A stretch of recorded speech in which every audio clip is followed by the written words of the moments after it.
All good guys. तो Wednesday को market Nifty लगातार 2% गिर गया, अचानक से 2% क्रैश आया, 500 पॉइंट निफ्टी गिर गया और सेंसेक्स 1600 पॉइंट गिर गया 2%। यह न्यूज आने के कारण हुआ कि ईरान और अमेरिका वॉर फिर से स्टार्ट हो चुका है।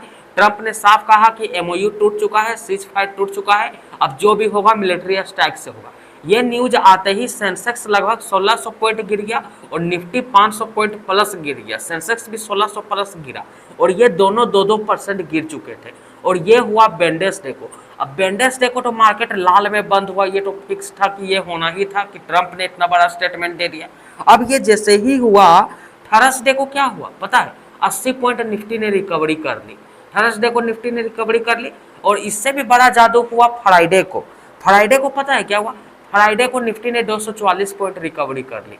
अब 244 पॉइंट कितना होता है निफ्टी का 1%। मैं ये नहीं कह रहा हूँ कि 500 पॉइंट पूरा रिकवरी कर ली, लेकिन ये हुआ क्यों, अब इसी बारे में हम बात करते हैं। जबकि वॉर तो अभी भी स्टार्ट है, वॉर तो अभी तक बंद नहीं हुआ। ट्रंप ने भी ऐसा कोई स्टेटमेंट नहीं दिया जिससे लगता है कि वॉर खत्म हो जाएगा, ये एमओयू फिर से चलेगा। क्योंकि ट्रंप ने तो साफ कहा कि एमओयू खत्म, सीज फायर टूट चुका है, अब जो भी होगा लौड़ा मिलिट्री से होगा, अब बात करना ही नहीं है। तब तो मार्केट को पूरा हुमच के गिरना चाहिए था, ब्रेंट को फिर से हायर हाई मारना चाहिए था, लेकिन इस बार गैस ऐसा कुछ भी नहीं हो रहा। तो ऐसा क्यों नहीं हो रहा, आज हम इसी को डीप रिसर्च करेंगे और आपको भी समझाने की कोशिश करेंगे। क्या ये हमें सिर्फ रिटेल को फंसाया जा रहा है या बड़े इंस्टीट्यूशन कुछ चाल चल रहे हैं जिसमें रिटेल फंसना ही चाहता है। क्योंकि रिटेल को फंसाने का काम भी बड़े इंस्टीट्यूशन करते हैं कि हम लोग बेच दे और वो लोग बाई कर ले कम में। हम लोग को काम क्या है, हम लोग को सस्ता में साला बेचवाता है और अपने सस्ता में बाई करता है और बड़ा मोटा प्रॉफिट लेता है। तो आज हम इसी में डीप रिसर्च करेंगे कि आगे क्या होगा। तो चलिए शुरू करते हैं। तो सबसे पहले बात करते हैं कि वेडनेसडे को क्या हुआ।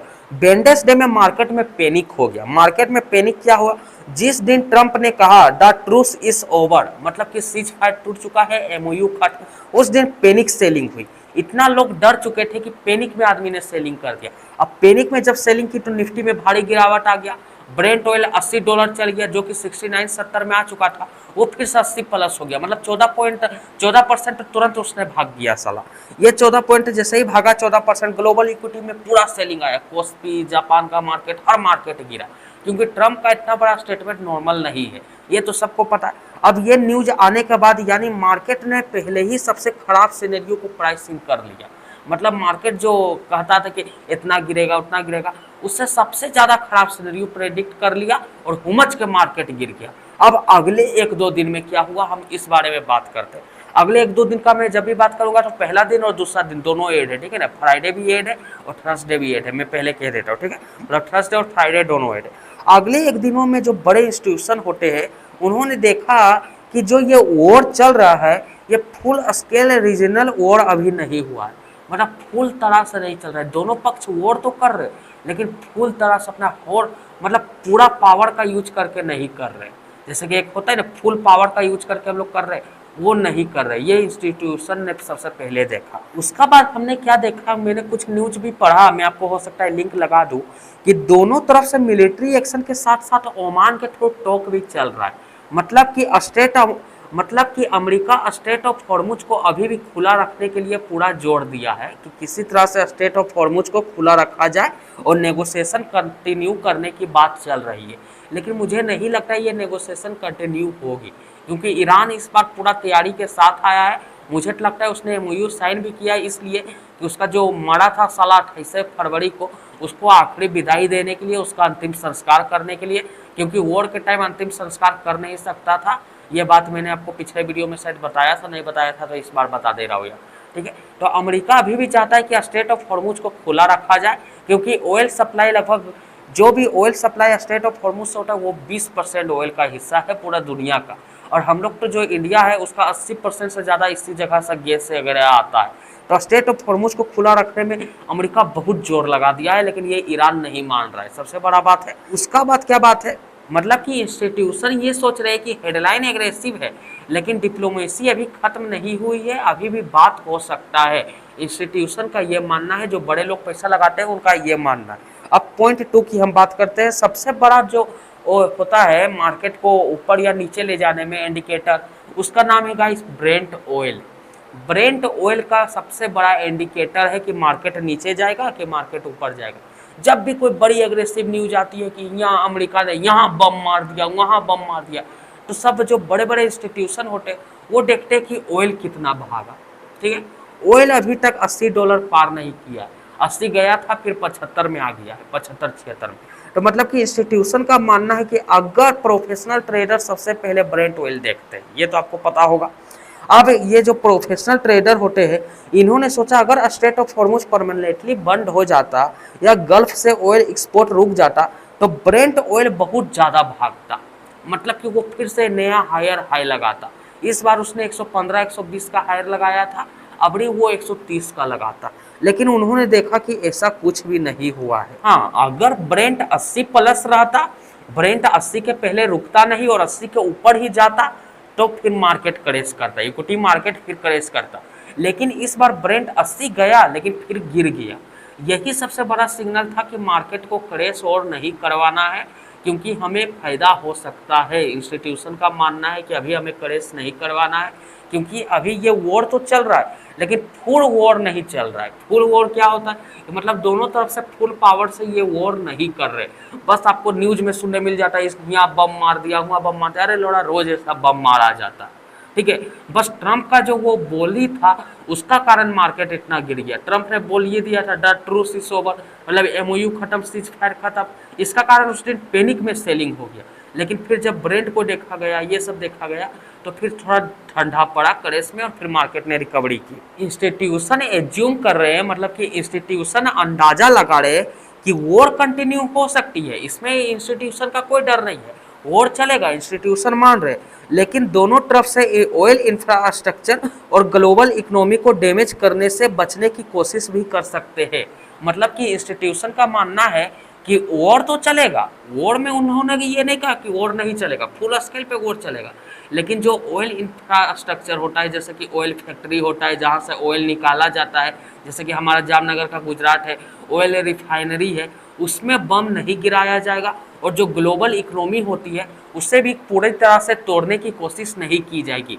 ये इंस्टीट्यूशन मान के चल रहे, उन्होंने ये अंदाजा लगाया है, जिसके कारण मार्केट फुल क्रैश नहीं किया।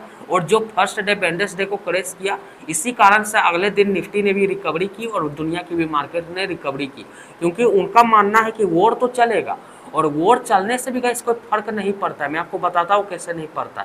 वॉर तो चलेगा उनका मानना है, लेकिन इंफ्रास्ट्रक्चर पे हानि नहीं किया जाएगा, मतलब कि जहाँ भी ऑयल रिफाइनरी है उस पर अटैक नहीं किया जाएगा। और अमेरिका भी स्ट्रेट ऑफ हॉर्मुज को खोलने की पूरी कोशिश करेगा, भले ईरान जो चाहे। तो यही सब कारण के कारण निफ्टी ने रिकवरी की है। अब बात करते हैं कि मैंने कहा था वॉर होने के बावजूद भी मार्केट को कोई खास फर्क नहीं पड़ता, ये बात मैंने कैसे कहा?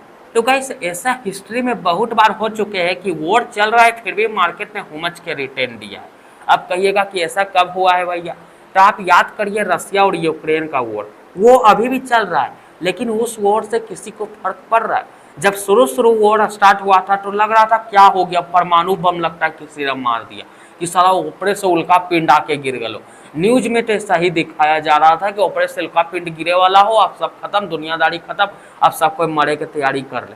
और शुरू में मार्केट भी हुमच के क्रैश किया, लेकिन फिर क्या हुआ, जब लगा कि ये वॉर में कुछ नहीं रखा है, सब नॉर्मल हो जाएगा, बस दोनों तरफ बम मारेंगे और कुछ नहीं होने वाला है, तब फिर मार्केट ने हुमच के रिकवरी की और हुमच के रिटर्न दिया। यही बात इस बार भी इंस्टीट्यूशन मान के चल रहा है, लेकिन इस बार इतना बड़ा इसलिए क्रैश आ जा रहा है, तुरंत ऊपर चल जा रहा है, ये है ट्रंप। ट्रंप का एक एक बोली पे बहुत इफेक्ट पड़ता है।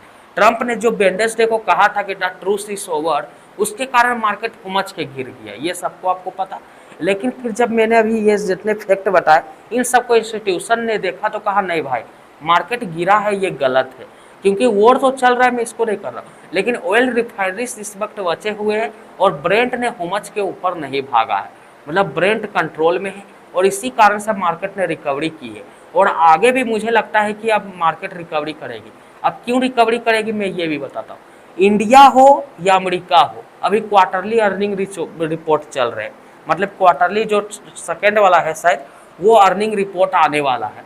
अब इंडिया का जितने भी टेक कंपनी ने आईटी कंपनी है उनका भी आने वाला है, बैंक वगैरह का, और अमेरिका में जो है मीडिया टेक एआई कंपनी, उनका भी रिपोर्ट आने वाला है। तो मैं आपको बताता हूँ क्या हो रहा है। अगर न्यूज बहुत अच्छी आई रिपोर्ट, मतलब कंपनी जितना एक्सपेक्ट कर रहा है, अगर हम लोग का एक्सपेक्ट कर रहे हैं कि 100 करोड़ प्रॉफिट कर रहा है और अगर 200 करोड़ कंपनी ने प्रॉफिट किया, तब तो भूलिए जाइए कि मार्केट गिरेगा, क्योंकि हमेशा वॉर के कारण मार्केट गिरता है, ये बात फिक्स है। लेकिन कभी कभी जब गाइस प्रॉफिट आने लगता है ना, तो मार्केट रिकवरी कर लेता है। अब जब क्वार्टरली अर्निंग रिपोर्ट बहुत ही अच्छा आएगा, उम्मीद से भी बेटर आएगा, तो मार्केट साफ है कि रिकवरी करेगा। ठीक है, ये मैंने कह दिया। दूसरा बात ये है कि 28 और 29 जुलाई को फेड का एफओएमसी मीटिंग है, जिसमें रेट कट का डिस्कशन होगा, और इस बार लग रहा है कि केविन वॉर्स रेट कट कर दे। ऐसे तो मुझे लग रहा है कि नहीं ये करेगा, लेकिन बहुत जो लोगों का मानना है कि इस बार रेट कट हो सकता है, या रेट कट का कोई संकेत तो दे ही दे, क्योंकि केविन वॉर्स है ट्रंप के फेवरेट, और ट्रंप ने उन्हें अपॉइंट भी इसलिए किया है ताकि वो रेट कट कर सके। पिछला बार चलो तो उन्होंने नहीं किया, लेकिन शायद इस बार रेट कट कर दे। और अगर फेड ने कहा दिया कि हाँ भैया मैं रेट कट कर रहा हूँ, तब तो आपको समझ जाइए कि इंस्टीट्यूशन सही सोच रहे थे, बाकी सब आपको पागल बना रहे थे। मार्केट जो हुमच के ऐसे था ना, सो ऐसे भागेगा, मैं आपको सीधा कह रहा हूँ। और वो ऐसे मार्केट का नियम है, ऐसे ऐसे ऐसे ऊपर जाता है, लेकिन वो ऐसे नहीं भागेगा, वो सीधा ऐसे भागेगा, ये फिक्स है। लेकिन अगर फेड ने कहा कि मैं रेट कट नहीं कर रहा हूँ बल्कि मैं रेट हाइक कर रहा हूँ, तो जो अभी मार्केट ऐसे गिर रहा था ना, या कभी कभी ऐसे, वो सर्वा सीधा जमीन में घुस जाएगा, ऐसे करके सीधा जमीन में घुस जाएगा, ये आप समझ लीजिए। इसलिए अभी सबसे बड़ा है क्वार्टरली अर्निंग रिपोर्ट, दूसरा कि फेड क्या बोलता है। वोट अगर इस टाइप में, जिस टाइप में अभी वोट चल रहा है और उसी टाइप में चले, तब तो कोई दिक्कत नहीं। अभी नहीं लड़ा कि अमेरिका जाके उधर जाके परमाणु बम मार रहे, तब दिक्कत है। लेकिन अभी जिस टाइप में वोट चल रहा है, अगर उस टाइप में चले तो कोई दिक्कत नहीं है, मैं सीधा कह रहा हूँ। लेकिन अगर वोर ज़्यादा चला, मतलब कि ज़्यादा पावरफुल हो गया, ईरान स्ट्रेट ऑफ हॉर्मुज को पूरी तरह से बंद कर दिया, अमेरिका ऑयल रिफाइनरी पे अटैक करने लगा, ईरान भी दुबई के जितने भी ऑयल रिफाइनरी, सऊदी अरबिया के जितने भी ऑयल रिफाइनरी, इस पे अटैक करने लगा, तो ब्रेंट पक्का है भागेगा, और ब्रेंट भागेगा तो फिर मार्केट गिरेगा। क्वार्टरली अर्निंग रिपोर्ट खराब आया तो भी मार्केट गिरेगा। फेड ने कहा मैं रेट कट नहीं करूंगा तो भी मार्केट थोड़ा गिरेगा, मतलब थोड़ा गिरेगा इस बात पे। और अगर फेड ने कह दिया कि मैं रेट हाइक करने जा रहा हूँ, तब तो फिर भूलिए जाइए कि मार्केट का कोई सहारा है, वो सीधा धड़ाम से गिरेगा। क्योंकि मार्केट एक इतना छोटा बच्चा है जो बस एक सहारा पे जिंदा रहता है कि ना ननुआ ना पकड़ ले तो ननिया पकड़ता है, ननिया ना पकड़ ले तो मैया पकड़ता है, मैया ना पकड़ ले तो पापा पकड़ ले। इस बार उसका आखिरी सहारा बचा है फेड। अगर फेड ने भी छोड़ दिया उसका हाथ, तब तो फिर है फिक्स है कि मार्केट गिरेगा।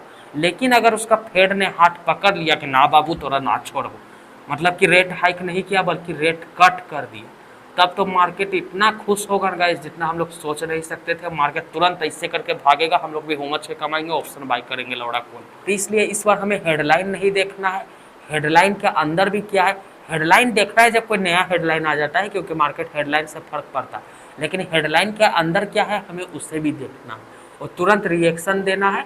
तो अभी आपको 3 चीज़ को देखना है। जब भी आपको लगेगा कि मार्केट गिरेगा तो सबसे पहले आप ब्रेंट को देखिए, फिर क्वार्टरली अर्निंग रिपोर्ट को देखिए, और फिर फेड के केविन वॉर्स क्या कहते हैं इसे देखिए। अगर ये तीनों पॉजिटिव संकेत नहीं दे रहे हैं तब फिर हम लोग नेगेटिव हो सकते हैं। लेकिन अगर इनमें से कोई भी पॉजिटिव संकेत दे रहा है, और खास करके अगर फेड दे रहा है, तो फिर तो मज़ा ही आ जाएगा, मार्केट नया हाई बनाएगा। तो आज के लिए इतना ही, तब तक के लिए आप लोग बाय बाय, तब तक के लिए जय हिंद जय भारत। न्यू वीडियो में फिर से मिलेंगे।